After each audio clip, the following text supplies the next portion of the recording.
Next बात करते हैं सेक्शन 36 अदर डिडक्शंस की। अब जो ऊपर डिडक्शन अपने पढ़े उसके अलावा भी कुछ और डिडक्शंस गवर्नमेंट ने अपन को दे रखे हैं, इनकम टैक्स लॉ के मेकर्स ने उनको दे रखे हैं। कौन कौन से हैं? अगर आप प्रीमियम पे करते हैं, स्टॉक के इंश्योरेंस का प्रीमियम पे करते हैं तो आपको अलाउड हो जाएगा। अगर आप हेल्थ इंश्योरेंस पे करते हैं एम्प्लॉइज़ का तो आपको अलाउड हो जाएगा, अदर दिन के आपको केस पे करना पड़ेगा। अगर आप बोनस कमीशन पे करते हैं एम्प्लॉइज़ को तो आपको अलाउड हो जाएगा। बस एक ध्यान रखना, ये बोनस और कमीशन आपको due date of return filing का आपको पे कर देना है एम्प्लॉइज़ को। अगर आपने पे नहीं किया तो आपको अलाउड नहीं होगा, अगर आप पे कर देते हैं तो आपको अलाउड हो जाएगा।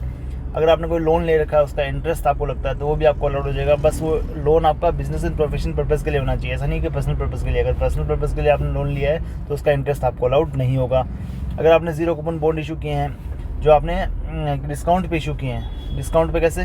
जैसे कि मान लीजिए 100 रुपये का बॉन्ड है, आपने 60 रुपये में इशू कर दिया और बोला कि भाई हम रिडीम इसको 100 पे करेंगे, तो जो 40 रुपये है तो over the life of bond आपको अलाउड होंगे। इसका मतलब अगर मान लीजिए बॉन्ड की लाइफ 5 साल है तो 40 डिवाइड बाई 5, हर साल आपको 8 रुपये आपको अलाउड हो जाएगा। एम्प्लॉयर ने कंट्रीब्यूट किया है SPF, RPF, ASF, AGF अगर कंट्रीब्यूट किया है एम्प्लॉय के लिए तो अलाउड हो जाएगा subject to section 43B। 43B बोलती है कि आपको रिटर्न की ड्यू डेट तक आपको इस पैसे को इन खातों में जमा करवा देना है। अगर इसके अलावा किसी भी अदर फंड में उसने अगर कंट्रीब्यूट किया तो आपको अलाउड नहीं होगा। एम्प्लॉयर कंट्रीब्यूट करता है पेंशन स्कीम में अंडर सेक्शन 80CC-D वाले में। 80CC-D वाले पेंशन स्कीम में अगर एम्प्लॉयर कंट्रीब्यूट करता है तो ये तभी अलाउड होगा जब आप उसके रिटर्न की ड्यू डेट तक आप उसके पैसे को पेंशन स्कीम के उस खाते में डाल दोगे। और डिडक्शन कितना मिलेगा? आपने जितना एक्चुअल में कंट्रीब्यूट किया और 14% ऑफ सैलरी। सैलरी का मतलब होता है basic plus DA। Basic plus DA का मतलब आपका जो बेसिक सैलरी है और डिएडेंस अलाउंस है, उन दोनों को जोड़ लेंगे उसका 14% और एक्चुअल जो कंट्रीब्यूशन आपने किया है विच एवर इज लोअर आपको क्या होगा? अलाउड हो जाएगा। एम्प्लॉय कंट्रीब्यूट करता है PF वगैरह में तो आप एम्प्लॉयर क्या करता है ना, एम्प्लॉय से PF वगैरह लेता है उसके खाते में डाल देता है PF वाले में। पर ये एम्प्लॉयर को तभी अलाउड नहीं होता है खर्चा। ये एम्प्लॉयर को तभी अलाउड होगा जब वो उस PF को जो एम्प्लॉय से उसने कलेक्ट किया है उसको उस फंड की ड्यू डेट तक उसको क्या करे, उसके PF खाते में डाल दे। उस फंड की ड्यू डेट कब होती है? 15th ऑफ नेक्स्ट मंथ, अगले महीने की 15 तारीख तक उसको पैसे को उसमें ट्रांसफ़र कर दे। मान लीजिए कोई एनिमल है, कोई जानवर है, क्या आपने धंधे में अपने जानवर रखे हुए हैं, क्या उसका डिडक्शन मिलेगा? क्या उसका डेप्रिसिएशन मिलेगा? Answer is no. वो उसका डिडक्शन तभी मिलेगा जब जानवर आपका परमानेंटली यूजलेस हो जाएगा, मतलब उसकी डेथ हो जाएगी, तब आप पूरा खर्चा आप P&L के डेबिट में ले जा सकते हैं, आपको डेप्रिसिएशन इसका नहीं मिल सकता। बैड डेट की बात करते हैं। अगर बैड डेट आपको एक्चुअल में हुआ है, एक्चुअल में आपका पैसा डूब गया तो आपको अलाउड हो जाएगा। अगर अपना एक्चुअल में आपका पैसा नहीं डूबा, आपने प्रोविजन बनाया तो आपको अलाउड नहीं होगा। चलिए, अगर आप मनी लेंडिंग का बिजनेस है आपका तो आपने जो पैसा उधार दिया है वो पैसा उधार वापस नहीं आने वाला तो आपका बैड डेट माना जाएगा। सर बैड डेट तभी अलाउड होगा जब आपने उसको बुक्स में राइट ऑफ मार दिया है और सेकेंडली आपने पिछले किसी भी साल में उस बैड डेट का आपने डिडक्शन नहीं लिया है। आपने पिछले किसी भी सालों में उसका डिडक्शन नहीं लिया है और आपने उसको बुक्स में राइट ऑफ मार दिया है, तभी आपको ये बैड डेट अलाउड होने वाला है। बैड डेट की रिकवरी हो गई, जो पैसा आपका डूबा था आपकी उसकी रिकवरी हो गई। तो रिकवरी जब भी होती है तब आपको ध्यान रखना है कि गवर्नमेंट क्या करती है ना, कुछ बैड डेट आपको अलाउड कर देती है कि भाई आपका बैड डेट हम मान देंगे आपका बैड डेट है, और कुछ बैड डेट को अलाउड नहीं करती है। उसको बोलती है कि भाई ये हम आपको अलाउड नहीं करेंगे, इस पर हम टैक्स लेने वाले हैं। तो जिस पे आपको टैक्स लिया है सबसे पहले जो आपको डिसअलाउ किया है पहले, तो सबसे पहले आप जो रिकवरी हुई है उससे सेट ऑफ करेंगे। फिर अगर आप मान लीजिए आपका रिकवरी और भी एक्स्ट्रा हुई है तब आपको जो अलाउड हुआ है उसको सेट ऑफ करोगे और उस पर आपको टैक्स पे करना पड़ेगा। नेक्स्ट बात करते हैं, ये एग्जाम्पल देख लीजिएगा, आपका काम अच्छे से बन जाएगा। फैमिली प्लानिंग का एक्सपेंडिचर कंपनी करती है अपने एम्प्लॉयज़ के लिए, तो कंपनी को 100% इसका डिडक्शन मिल जाएगा। 5 इक्वल इंस्टॉलमेंट्स में मिलेगा, मतलब हर साल थोड़ा करके इसका आपको डिडक्शन मिलेगा। मान लीजिए कंपनी ने 5 लाख खर्च किए हैं फैमिली प्लानिंग पे एम्प्लॉयज़ की, तो फिर आपको हर कंपनी को हर साल में आपको 1-1 लाख रुपये का डिडक्शन आपको मिल जाएगा। STT वगैरह CTT वगैरह पे किया है तो आपको अलाउड हो जाएगा। अब बात करते हैं जनरल डिडक्शन की, मतलब कि आपने ऊपर जो बड़े सब स्पेसिफिक थे, पूरा एक अमाउंट लिखा था कि फैमिली प्लानिंग का मिलेगा, बैड डेट का मिलेगा। यहाँ लिखा कि जनरली आपने कोई दूसरा भी खर्चा किया है और अगर आप बिजनेस एंड प्रोफेशनल पर्पज़ के लिए किया है, रेवेन्यू नेचर का और लीगल खर्चा है तो आपको अलाउड हो जाएगा। अगर वो बिजनेस एंड प्रोफेशनल पर्पज़ के लिए किया है और रेवेन्यू खर्चा है और लीगल खर्चा है तो आपको अलाउड हो जाएगा। अब मेरी बात समझना सर, ये मैंने सारे एग्जांपल्स दे रखे हैं कि भाई आपको कौन से खर्चे आपको अलाउड हो सकते हैं, ये कोई स्पेसिफिक लॉ में नहीं लिखा हुआ है। चलिए मैं आपको फटाफट से एग्जांपल बताता हूँ। मान लीजिए आपने की मैन इंश्योरेंस पॉलिसी का प्रीमियम पे किया तो आपको अलाउड हो जाएगा। आपने CSR का खर्चा किया तो आपको अलाउड नहीं होगा। अगर आपने एडवर्टाइजमेंट किया है पॉलिटिकल पार्टी के लिए तो आपको अलाउड नहीं होगा। बट अगर आप कंपनी है तो आपको 80GGB में आपको इसका डिडक्शन मिल जाएगा। अगर आप किसी फिल्म को बनाते हैं, मान लो आप फिल्म के प्रोड्यूसर हैं, प्रोडक्शन टीम वाले हैं, आप फिल्म बनाते हैं और आप फिल्म को आधी बनाने के बाद छोड़ देते हैं कि भाई मेरे को ये फिल्म नहीं करनी है, तो जो आधी बनाने का जो खर्चा है वो आपको अलाउड हो जाएगा क्योंकि आपका ये बिजनेस था। अगर आप एम्प्लॉयज़ को गिफ्ट देते हैं, एम्प्लॉयर एम्प्लॉयज़ को गिफ्ट देता है तो अलाउड हो जाएगा। पूजा पाठ का खर्चा लगता है, अलाउड हो जाएगा। डिविडेंड का खर्चा आपको अलाउड नहीं होगा। और अगर नहीं, आप क्या करते हैं, कोई प्रोविज़न बनाते हैं किसी लॉस वगैरह का, तो आपको अलाउड नहीं होगा। अगर आप शेयर्स वगैरह इशू के खर्चे हैं, IPO FPO राइट इशू का खर्चा है, जो आपको अलाउड नहीं होगा क्योंकि वो कैपिटल नेचर का आपका खर्चा है। अगर शेयर वगैरह के आपके buyback, bonus, debenture expense, issue expense है, तो ये आपके कैपिटल नेचर के खर्चे नहीं है, ये आपको अलाउड हो जाएंगे। अगर आप टैक्स और इंटरेस्ट पे करते हैं, डायरेक्ट टैक्स का, इनकम टैक्स आप पे करते हैं, वो आपको अलाउड नहीं होगा। अगर आप GST का पे करते हैं, इंटरेस्ट और टैक्स, वो आपको अलाउड हो जाएगा। कोई पेनल्टी लगती है आपको ब्रीच ऑफ लॉ पे, तो अलाउड नहीं होगा। ब्रीच ऑफ कॉन्ट्रैक्ट का पेनल्टी आपको अलाउड हो जाएगा। अगर आप डॉक्टर को क्या करते हैं, फार्मास्यूटिकल्स मतलब जो मेडिकल वाले को, डॉक्टर को ऐसे ही कमीशन देते हैं कि भाई आपने हमारी मेडिकल को रेफ़र किया कि भाई यहाँ जाके दवाई लेनी है आपको, तो ये एक तरीके से इनलीगल चीज़ है, ये आपको अलाउड नहीं होगा। आपको ऑडिट फीस लगता है, आप अलाउड हो जाएगा। आपके दुकान में छोटी छोटी चोरियाँ होती है, आपके एम्प्लॉइज़ आपका छोटा छोटा पैसा निकाल लेते हैं, 100 रुपये, 500 रुपये, 1000 रुपये आपके गले से निकाल लेते हैं, वो आपको अलाउड हो जाएगा। Interest on loan taken for payment of income tax, आपने इनकम टैक्स पे करने के लिए लोन ले लिया भाई, इनकम टैक्स पे करने के लिए आपने लोन लिया, उसका ब्याज आपको अलाउड नहीं होगा। आपको मान लो एक्सपेंस होता है ऐसा प्रोजेक्ट जो आपका बिजनेस से रिलेटेड ही नहीं था, आपका बिजनेस से रिलेटेड आपका प्रोजेक्ट नहीं था, आपने उस प्रोजेक्ट को किया और आपका जो खर्चा लगा वो आपको अलाउड नहीं होगा। आपने मान लो डायरेक्टर को सैलरी दिया है, कितना सैलरी दिया है, एक्सेस सैलरी दिया है फ्रॉम कंपनीज एक्ट, जो कंपनीज एक्ट बोलता है उससे भी आपने ज़्यादा सैलरी दिया है, वो आपको अलाउड नहीं होगा ज़्यादा वाला। और आपने मान लीजिए एक्सपेंडिचर किया है इंक्रीज़ करने के लिए, क्या ऑथराइज कैपिटल को इंक्रीज़ करने के लिए आपने एक्सपेंडिचर किया है, वो आपको अलाउड नहीं होगा। आप क्या करते हैं, रोड ब्रिज वगैरह बनाते हैं, गवर्नमेंट से आप कॉन्ट्रैक्ट करते हैं, एग्रीमेंट करते हैं कि भाई मैं ये रोड बनवा रहा हूँ, फिर मैं टोल ले लूँगा पब्लिक से, आपको मेरे को पैसा देने की ज़रूरत नहीं है। जो आपको रोड बनाने का जो खर्चा हुआ है वो आपको एक साथ अलाउड नहीं होगा, वो आपको over the life of agreement allowed होगा। मान लीजिए आपने गवर्नमेंट से 10 साल का एग्रीमेंट किया कि भाई 10 साल में मैं गवर्नमेंट जनता से पैसा लूँगा टोल का, तो 10 साल में आपको खर्चा अलाउड हो जाएगा। आपको ग्लो साइन बोर्ड का आपका एक्सपेंडिचर होता है, मतलब दुकान के बाहर आप एक ग्लो साइन बोर्ड लगाते हैं, उसका आपको एक्सपेंडिचर होता है, वो आपको अलाउड हो जाएगा। रेफरल कमीशन डॉक्टर को मिलता है, किससे, डायग्नोस्टिक सेंटर से, मतलब डॉक्टर रेफ़र करता है कि भाई आपको जाके यहाँ से जांच करवानी है, तो जांच वाला डॉक्टर को कुछ रेफरल कमीशन देता है, वो भी इनलीगल है, वो भी डिसअलाउ हो जाएगा। आपका हार्ट सर्जरी का खर्चा आपको डिसअलाउ हो जाएगा। और मान लीजिए कोई लॉ को ब्रीच करने के लिए आपने कॉन्ट्रावेंशन किया है लॉ का, और आपका सेटलमेंट का आपको पैसा देना है, तो वो सेटलमेंट का पैसा भी आपको अलाउड नहीं होगा। I hope you understand. Next बात करते हैं इनएडमिसिबल डिडक्शन का। ये डिडक्शन आपको मिलेंगे ही नहीं, इनएडमिसिबल है, आपको मिलेंगे नहीं। कब नहीं मिलेंगे, आप मतलब नॉन रेजिडेंट को पेमेंट करते हैं और जिस पर आप TDS नहीं काटते, आपको TDS की लाइबिलिटी था, आपने TDS नहीं काटा। आप नॉन रेजिडेंट को पेमेंट करते हैं, आपको TDS का लाइबिलिटी था, आपने TDS नहीं काटा, तो आपको 100% ऑफ सच एक्सपेंडिचर आपको डिसअलाउ हो जाएगा। मान लीजिए आप रेजिडेंट को पेमेंट करते हैं और जिस पर TDS का लाइबिलिटी आता था, आपने TDS नहीं काटा, तो आपको 30%, मान लीजिए आपने 1 लाख का पेमेंट करना था उसको, आपने 1 लाख का पेमेंट कर दिया और TDS नहीं काटा, तो 1 लाख का 30,000 रुपये है, 30,000 आपको डिसअलाउ हो जाएगा।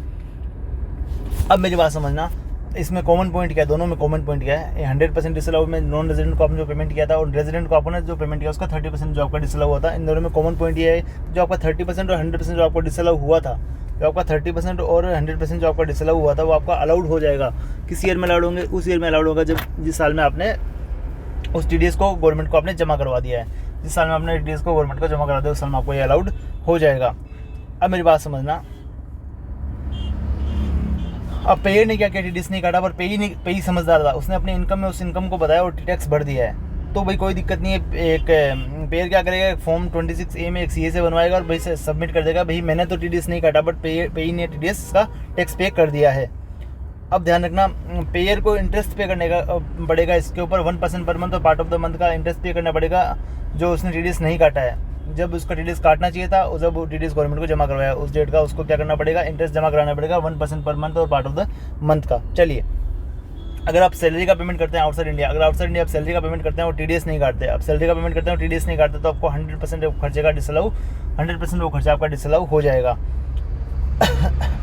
अब अगर टैक्स पे करता है नॉन मॉनेटरी परक्विजिट पे एम्प्लॉयर, तो उसको इस खर्चे का डिडक्शन उसको नहीं मिलेगा, इस खर्चे का डिडक्शन उसको नहीं मिलेगा। अगर एम्प्लॉयर क्या करता है ना, एम्प्लॉय को जो नॉन मॉनेटरी परक्विजिट देता है उस पर टैक्स पे कर देता है खुद ही, तो उसको डिडक्शन उसको नहीं मिलेगा। I hope you understand.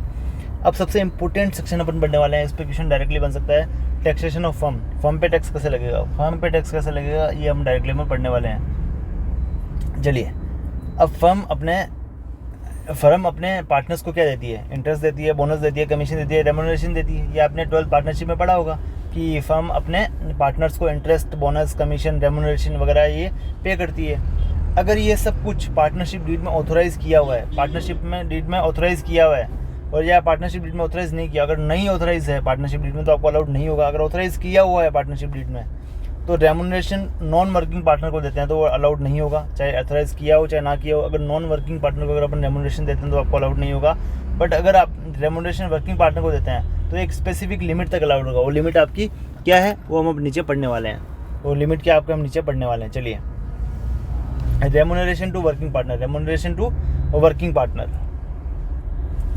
अगर up to 6 lakh of book profit है, मतलब आपका जो प्रॉफिट है बुक का, जो आप 6 लाख तक 6 लाख तक का प्रॉफिट है, तो आप उसका 90% दे सकते हैं और 3 lakh whichever is higher आप क्या कर सकते हैं, उसका रेमुनरेशन आप दे सकते हैं इतना। मान लीजिए आपका बुक प्रॉफिट 3 लाख रुपए है, तो आप इसका 90% नहीं 2,70,000 और 3 lakh whichever is higher आप क्या कर सकते हैं, रेमुनरेशन पे कर सकते हैं। 6 लाख से ऊपर का जो आपका बुक प्रॉफिट है उस पर आप 60% का बुक प्रॉफिट का आप क्या कर सकते हैं, रेमुनरेशन बांट सकते हैं। मैंने एक एग्जांपल दिया है, एग्जांपल देख लीजिएगा, आपका सारा काम हो जाएगा। बस आपको कुछ नहीं समझना, इतना समझना कि 6 लाख तक अगर प्रॉफिट है तो आपका 90% ऑफ प्रॉफिट और 3 lakh whichever is higher आप रेमुनरेशन दे सकते हैं। 6 लाख से ऊपर का प्रॉफिट है तो आप उसके ऊपर वाले प्रॉफिट पर आप 60% रेमुनरेशन पे कर सकते हैं। चलिए, इंटरेस्ट आप मैक्सिमम 12% ऑफ कैपिटल अलाउड है, मतलब आपने जितना कैपिटल लगाया उसका सिर्फ 12% तक अलाउड है। ऐसा नहीं है कि आप एक्स्ट्रा 15% 20% आप पार्टनर को कैपिटल इंटरेस्ट दे रहे हैं तो वो आपका डिसअलाउ हो जाएगा। चलिए, अगर लॉस होता है, आपके फर्म का लॉस होता है, तो उस फर्म को लॉस को सिर्फ फर्म ही कैरी फॉरवर्ड कर सकती है। ऐसा नहीं कि भाई आप लॉस पार्टनर्स को बांट दीजिए, अपने इंडिविजुअल जो आप रिटर्न भर रहे हैं उसमें भी उस लॉस को आप सेट ऑफ कर रहे हैं, ऐसा नहीं हो सकता। ओनली लॉस फर्म ही कैरी फॉरवर्ड करेगी। Loss in earners of depreciation of firm LLP only carry forward by firm only. ठीक है, रिटायरमेंट डेथ होता है पार्टनर का तो उतना लॉस आपका डेड लॉस बन जाएगा। अनअब्जर्व डेप्रिसिएशन को आप आगे भी कैरी फॉरवर्ड कर सकते हैं, बट जो बिजनेस का लॉस होगा वो आपका डेड लॉस बन जाएगा। अगर अगर अगर अगर अगर अगर वो अगर क्या करता है ना, सॉरी अब देखो मेरी बात सुनो, जो डेथ हो गई, मान लीजिए रिटायरमेंट पार्टनर की डेथ हो गई तो या फिर रिटायरमेंट देता है तो उसका जो लॉस का हिस्सा है वो आपका डेड लॉस बन जाएगा। आपको आप आगे कैरी फॉरवर्ड नहीं कर सकते, बट अनअब्जर्व डेप्रिसिएशन को आप कैरी फॉरवर्ड कर सकते हैं। सर आपने कहा कि 6 लाख तक का book profit, sir book profit क्या होता है? सर बुक प्रॉफिट क्या होता है? बुक प्रॉफिट क्या होता है? चलिए, बुक प्रॉफिट क्या होता है? बुक प्रॉफिट होता है आपने PGBP के हिसाब से अपना नेट प्रॉफिट निकाला होगा, उसमें से आप लेस कर देंगे current year brought forward depreciation आप लेस कर देंगे। अब जो आपका बैलेंस बचा उसमें से आप रेमुनरेशन लेस कर देंगे। रेमुनरेशन कौन सा वाला लेस करेंगे? जो अपने ऊपर यहाँ कंप्यूट किया था 6 लाख तक 90% और 3 लाख रुपीज़ और 6 लाख से ऊपर वाले पे 60% वो वाला अपन यहाँ लेस कर देंगे तो अपना बुक प्रॉफिट अपना आ जाएगा। इसका सॉरी यहाँ आप रेमुनरेशन लेस करेंगे जो आपने पेनल में डेबिट मारा है, जो आपने मन से आपने रेमुनरेशन दिया ना पार्टनर्स को, वो आप लेस करेंगे। अब आएगा जो आपका बुक प्रॉफिट आएगा और बुक प्रॉफिट से आपका ये कंप्यूटेशन आपको करना रहेगा। सॉरी, ये मेरे से एक मिस्टेक हो गया, थोड़ा सा मेरा ध्यान इधर उधर चला गया था थोड़ा, इसलिए आप संभाल लेना ना। ये रेमुनरेशन क्या होगा, जो पेनल में आपने डेबिट मारा है वो आप लेस कर ऐड कर देंगे और जो बचेगा बुक प्रॉफिट आपका आएगा उसको आप इस कैलकुलेशन में आप यूज़ करने वाले हैं। I hope you understand. चलिए नेक्स्ट बात करते हैं, एक्सपेंस और payment not deductible in certain circumstances. Expense और पेमेंट जो आपको इसका डिडक्शन आपको नहीं मिलेगा, कि कब नहीं मिलेगा? अगर आप पेमेंट करते हैं, रिलेटिव को आप पेमेंट करते हैं, अपने आप चाचा ताया भाई, अपने मम्मी पापा वगैरह को क्या करते हैं, सैलरी का पेमेंट करते हैं भैया। वो मान लीजिए आपकी वाइफ को आप सैलरी पेमेंट करते हैं, जो आप हाउस वाइफ है उसकी सैलरी होनी चाहिए 15,000 रुपये, आप उसको 1.5 लाख रुपये पेमेंट कर रहे हैं। जो आप एक्स्ट्रा पे कर रहे हैं ना रीजनेबल से, तो आपका डिसअलाउड हो जाएगा। चलिए सर, फैमिली कौन कौन माना जाएगा? फैमिली कौन कौन माना जाएगा?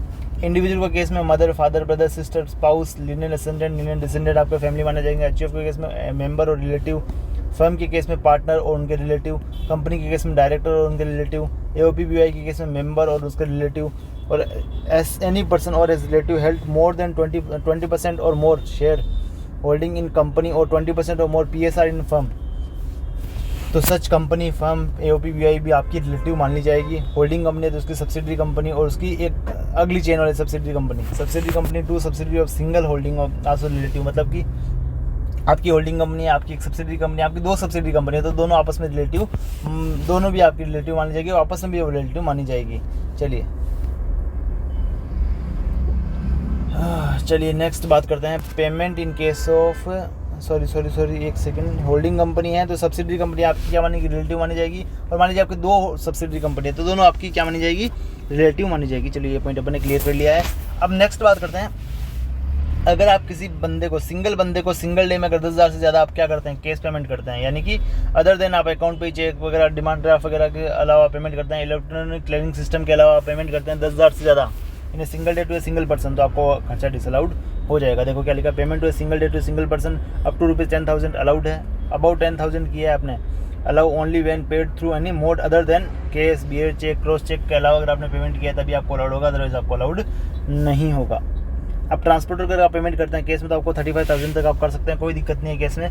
और मान लीजिए आपको कोई खर्चा एक्रूअल बेसिस पे आपको अलाउड हो गया, 31 मार्च को आपने उसका पेमेंट नहीं किया था, आपको एक्रूअल बेसिस पे अलाउड हो गया, फिर बाद में आपने उसका क्या किया, केस पेमेंट कर दिया, बाद में उसका क्या किया आपने, केस पेमेंट कर दिया उसका, तो जिस साल में आपने पेमेंट किया उस साल में आपका वो खर्चा आपका टैक्सेबल हो जाएगा, उस साल में आपको खर्चा डिसअलाउड कर देंगे हम। I hope you understand. अब देखो कुछ एग्जाम्पशन दे रखिए कि भाई इन केस में आप क्या कर सकते हैं, केस का पेमेंट कर सकते हैं। कौन कौन से केस है?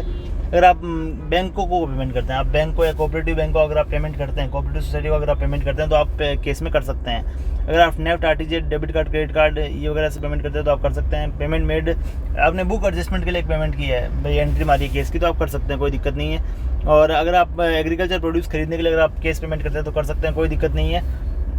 और फिर आपने ऐसा प्रोड्यूस आपने मैन्युफैक्चर करते हैं, उसको परचेज करने के लिए पेमेंट करते हैं, इसमें बिजली का यूज़ नहीं होता है। मतलब कि ये झोंपड़ियों जब बनाते हैं ना वो काट के डब्बे वगैरह ऐसा कुछ, जिसमें आपका इलेक्ट्रिसिटी नहीं लगता है, अगर वैसा आप प्रोड्यूस खरीदने के लिए अगर आप पेमेंट करते हैं तो आप कैश में पेमेंट कर सकते हैं। और अगर आप बैंकिंग फैसिलिटी को पेमेंट करते हैं तो आप कैश में पेमेंट कर सकते हैं। या फिर जहाँ पे आपका बैंकिंग फैसिलिटी अवेलेबल नहीं है ऐसी जगह पे अगर आप कैश पेमेंट करते हैं, अगर 10,000 से ज़्यादा भी करते हैं तो आपको अलाउड हो जाएगा, कोई दिक्कत नहीं है। अगर रिटायरमेंट बेनिफिट के लिए अगर आप एम्प्लॉय को पेमेंट करते हैं तो आप 50,000 तक कैश पेमेंट कर सकते हैं, इसमें कोई भी दिक्कत नहीं है। अगर मान लीजिए किसी एम्प्लॉय का कहीं परमानेंटली टेम्परेरी कहीं ट्रांसफ़र होता है, टेम्परेरीली कहीं ट्रांसफ़र होता है जहाँ पे उसका अकाउंट नहीं है, तो उसको अगर आप कैश पेमेंट करते हैं तो आप उसका कर सकते हैं, कोई दिक्कत नहीं है। पेमेंट टू एजेंट, अगर आप एजेंट को पेमेंट करते हैं वो require to make payment in case, आपके बिहाफ पे उसको कैश पेमेंट करना ही पड़ेगा आगे, तो अगर आप एजेंट को कैश पेमेंट करते हैं तो आपको अलाउड हो जाएगा, उसमें कोई दिक्कत नहीं है। अगर आप मनी चेंजर को पेमेंट करते हैं तो भाई कर सकते हैं, इसमें कोई भी दिक्कत नहीं है। I hope you understand. Payment made by commission agent, अगर आप कमीशन एजेंट को पेमेंट करते हैं, अब देखो मेरी बात सुनना, कमीशन एजेंट क्या करता है ना, इसमें दो बातें हो सकती है। कमीशन एजेंट आपके बिहाफ पे माल बेच रहा है या फिर वो आपसे खरीद के फिर आगे अपने नाम से माल बेच रहा है। अगर आपके बिहाफ पे माल बेच रहा है और आप उसको कैश पेमेंट करते हैं तो कोई दिक्कत नहीं है, आप कर सकते हैं। बट वो अपने नाम से माल बेच रहा है आगे जाके, तो आपको लिमिट चेक करनी पड़ेगी 10,000 वाली। I hope you understand. Gratuity का प्रोविज़न आपने बनाया, अलाउड नहीं होगा, ग्रेचुइटी का प्रोविज़न आपको अलाउड नहीं होगा। बट अगर आपने ग्रेचुइटी का पेमेंट कर दिया, अप्रूव ग्रेचुइटी फंड और provision for gratuity become payable during the previous year, मान लीजिए कि आपने ग्रेचुइटी का प्रोविजन बनाया वो आपको अलाउड नहीं होने वाला है, बट आपने प्रोविजन बनाया जो इसी साल में पेमेंट होने वाला है वो आपको अलाउड हो जाएगा। अगर आपने ग्रेचुइटी का पेमेंट कर दिया वो आपको अलाउड हो जाएगा, या फिर इसी साल में आपका पेमेंट होने वाला है उसका आपने प्रोविजन बनाया तो आपको अलाउड हो जाएगा। I hope you understand. चलिए